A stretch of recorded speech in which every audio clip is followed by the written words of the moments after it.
একসময় দরজার বাইরে থেকে কে যেন সালাম দিলেন। নবী সালামের উত্তর দিয়ে বুঝতে পারলেন এটি উমরের কণ্ঠ।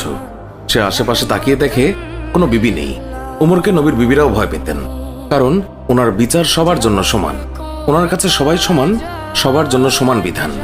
মদ পান করার অপরাধে নিজের কলিজার টুকরো সন্তানকে ৮০টা বেত মেরেছে। এক রাত পেটাতে পেটাতে আহত করেছে, আর এক রাত পেটাতে পেটাতে দুনিয়া থেকেই শেষ করে দিয়েছে। একদিন ওমর রাদিয়াল্লাহু তাআলা আনহু ছেলের মুখে গন্ধ পেয়ে ছেলেকে জিজ্ঞাসা করলেন, তুমি কি মদ খেয়েছ? ছেলে বলে, না বাবা, আমি নবীজ খেয়েছি।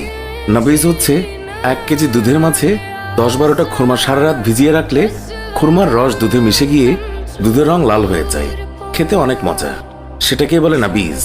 কিন্তু এক রাতের বেশি ভিজিয়ে রাখলে সেটা নেশা দ্রব্যে পরিণত হয়। উমর রাদিয়াল্লাহু তাআলা আনহুর ছেলে ৪ রাত ভিজিয়ে রেখে তারই স্বাদ নেয়ার জন্য খেয়েছিল। ছেলের মুখে গন্ধ পেয়ে তাকে মসজিদে নিয়ে যায়। তখন জোহরের নামাজ হয়। উমর তার ছেলেকে মসজিদে নবীর পিলারে বাঁধে। ইমাম সাহেব নামাজের সালাম ফেরানোর পর উমর রাদিয়াল্লাহু তাআলা আনহু বলেন, নামাজের পর সবাই থাকবেন, গুরুদণ্ড আছে। নামাজের পর হাজার হাজার মানুষ অবাক হয়ে দেখলেন হযরত উমরের ছেলে পিলারে বাঁধা।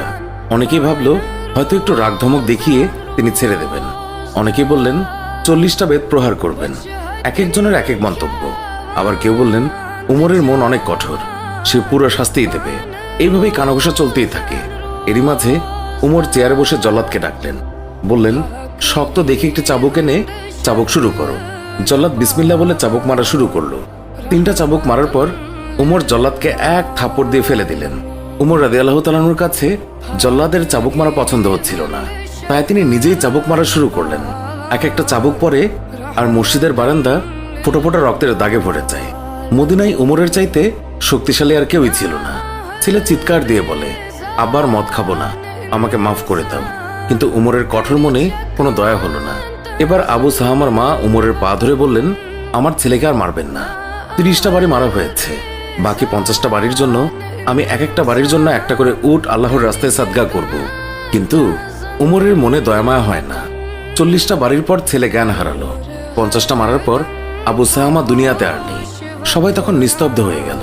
উমর রাদিয়াল্লাহু তাআলা আনহু রাগে গড়গড় করতে করতে বললেন, গোসল দে, জানাজা দে, কবর দে। কবর দেওয়ার পর 51 থেকে আবার কবরের উপর বাড়ি মারা শুরু করলো। এইভাবে ৮০টা বাড়ি শেষ করলো।